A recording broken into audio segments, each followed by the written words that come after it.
Whoa, now we back. Welcome to Inhance Talk, where your fitness story matters. Make sure you follow on Instagram at Inhance Fitness. That's Inhance with an I. Follow on Facebook at Enhance Fitness Sports and Performance. Follow on Facebook. That's at Enhance Fitness Sports and Performance. We have a special guest in the building, Mr. Richard. Appreciate you for joining me. My man rushed in from doing a fitness class to come to the interview to talk about more fitness. Right. That's what I'm talking about. So introduce yourself, tell us where you're from, what made you get into fitness. Cool. Yeah, Richard Buford from Detroit, Michigan. The reason why I stayed in the fitness because I wanted to still work with athletes. Okay. After my football and track career in college, and I was looking for a way, so I built a business plan my last year of college, and here it is. This is it. So this is something that you actually did in school? Yeah, this something. Actually, I had an independent study. I can do anything I wanted to, and I built a business plan, and this was the business. That's what's up. That way to utilize college for that platform. Yeah. So I know you mentioned college. What college did you go to, and what sports did you play? Yeah, I went to Saginaw Valley State University up in Michigan, and I graduated with a business management degree, and I played track and football. Okay. Yeah, track and football. All right, what position in football? Yep, I was a DB. Shout out to the DB. Started out a receiver, but you know how that is. Moved to DB. And then story of our life. Right. And then in track, I ran everything from the sprints, hurdles, through the javelin, anything I could get my hands on. Okay. Yeah. Okay. So what would you say was your fastest 100 time?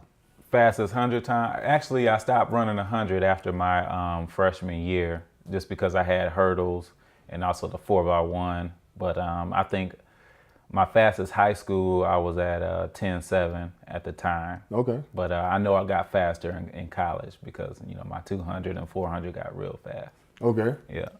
So what made you, how did you get to Charlotte and get the job doing the strength and conditioning for the 49ers? Man, wing and a prayer.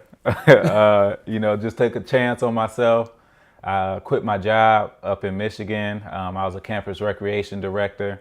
And, I just wanted something different, for my life at that time. Mm-hmm. So I knew I had this business plan in the back of my pocket. So, I took that and I'm just about to do it. Man, that's a great testimony, because that's how it happens for most entrepreneurs. Mm-hmm. You end up taking that step. So what would you say were some obstacles that you ran into along the way? Just because I didn't come through the traditional way, Mm-hmm. Nobody knew me, intern, anything like that. I didn't intern anywhere, and that's how you get into the business. You intern, then you GA, and then you get a job. And, once I quit my job, I called up the strength and conditioning coach at UNC Charlotte and was like, hey, I'm coming down. I can volunteer, do whatever, you need me to do.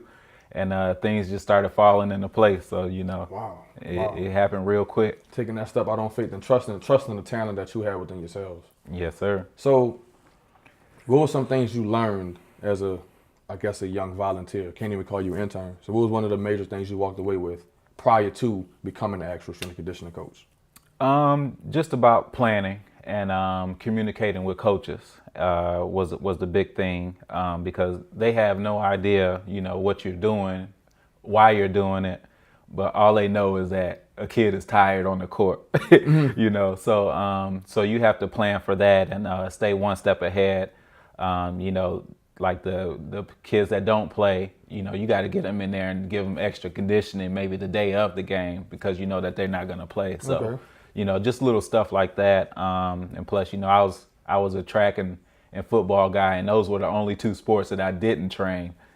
Wow. When I was a strength conditioning coach up. So you probably have to learn a whole nother side of the energy systems just by training those other kind of sports. Yeah, definitely. And, and all of my stuff derived from track. Track could teach you a lot. Mm-hmm. So, everything you need to know about power, everything you need to know about form, why it's important.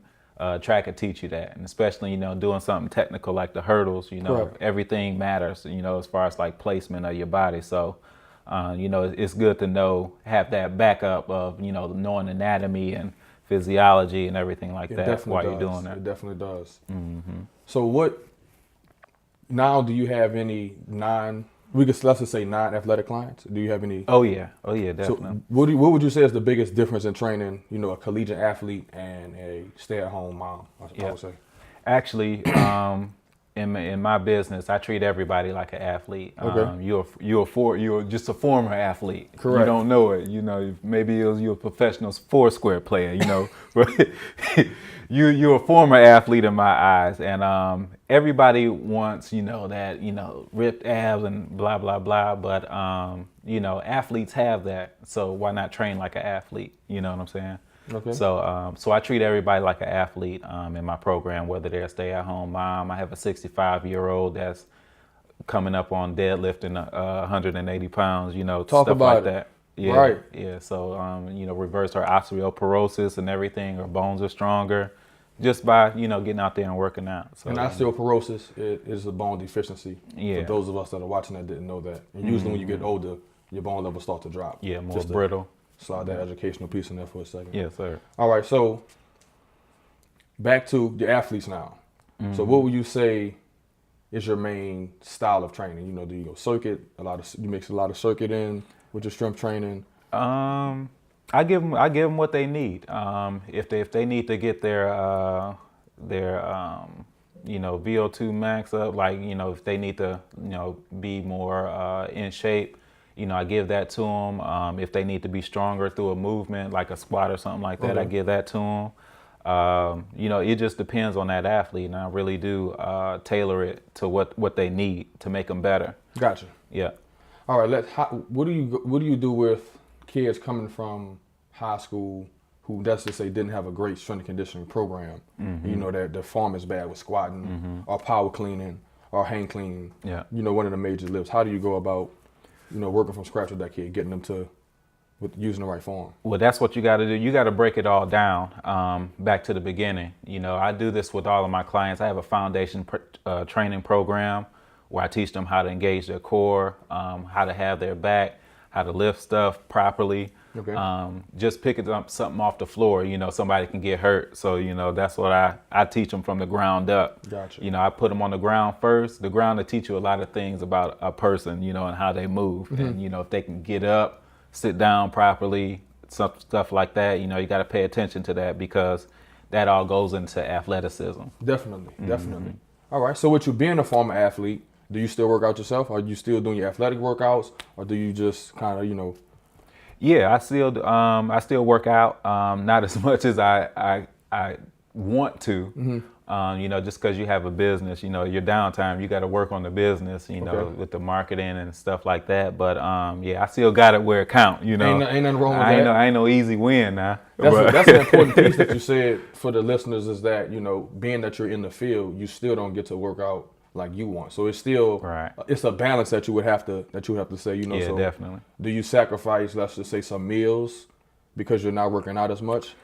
It's my body, I know what I need at times, and it's weird because if something starts to get sore, or if I lift my arm up and I feel a little something, I know I need to go work out. Gotcha.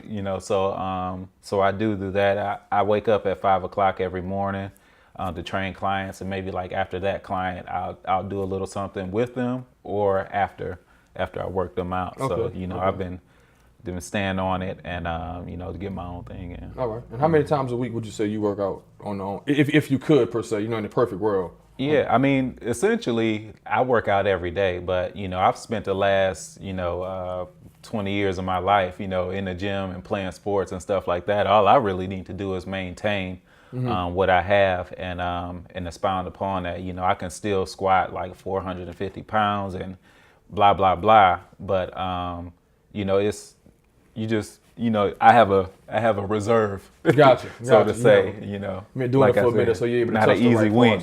parts.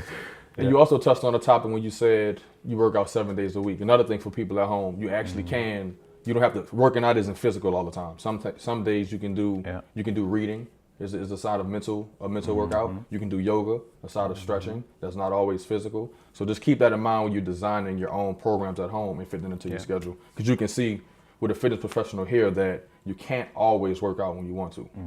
All right, so we have a segment of the show. Oh Lord, Here we go. Here we go. We're gonna see what you have with. Is that what it's called? That was a drum roll. Oh, okay.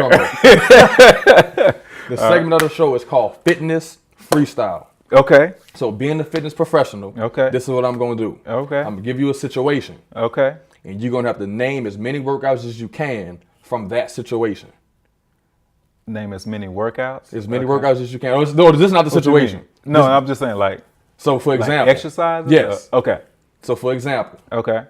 You got a 10-pound dumbbell in a hotel room. Yeah. And a folding chair. Okay. All right. Okay. That's not the example I'm gonna give you because that's not gonna be a freestyle. Okay. But that's the type of vibe we're gonna go with. All right. All right. So for the fitness freestyle, yes sir. The drum roll, yes drop sir. the 50.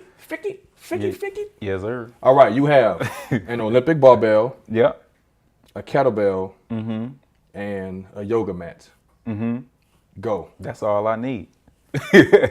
Well, first I start off with my major lifts. I'll do like a squat. Okay. Squat with that, or do some clean pulls from the floor. Okay. Just to get my movement right. From there, maybe I'll drop down to the floor with that barbell and do floor presses. Doing floor presses like a bench press, but you're on the floor. But you'll work your triceps more while you're doing that. While working your chest, not in the full range of motion as bringing up the bar all the way down to your chest, but you'll get those arms in there. Boom. We're going to cut it. That was enough for him. Okay. Can't give him all. Can't give him all I was going to give you a week's worth. We was just barring it up right quick. Drop some fitness bars. Okay, so we got Black Thought. All right, so we're going to run that back minutes. for the people at home. Yeah. We're going to give them the exercises again. You say we're going to go with this is an Olympic barbell. That's you can Google what an Olympic barbell looks like, and you can go to Walmart or Dick's and get anything that looks like an Olympic barbell that's weighted and do these same movements. Yeah, you can even just start with a stick. Right. So you said a back squat. You're gonna raise the bar up, put it on your back. Do your major movements first. Squats. Do squats. All right. Then you're gonna drop the bar to the floor. Drop the bar to the floor. You can do squats and clean pulls on the same day. Gotcha. Squats. So I do clean pulls. So just picking it up from the floor and standing up to a standing position. Yeah, and then the floor press. Yep, then the floor press. Just lay on the ground with the bar right there. Your hands are not gonna come down low, but they're right there, and you're just working those triceps right there. Work the chest and triceps, and there it is. There. If you need some more, let me know. There it is. Make sure you follow on Instagram. ARUSH Sports on Instagram. ARUSH Sports. ARUSH Sports. There it is. Sir. Click it on the screen. And while you're clicking the follow and like buttons, follow at Phoenix Films. Yes, sir. Follow at Inhance Fitness on Instagram. That's Inhance with an I. Like, follow on Facebook at Inhance Fitness Sports and Performance. Get your like on, get your click on, get your subscribe on the YouTube channel at Inhance Fitness also. It's Inhance Talk, and we out.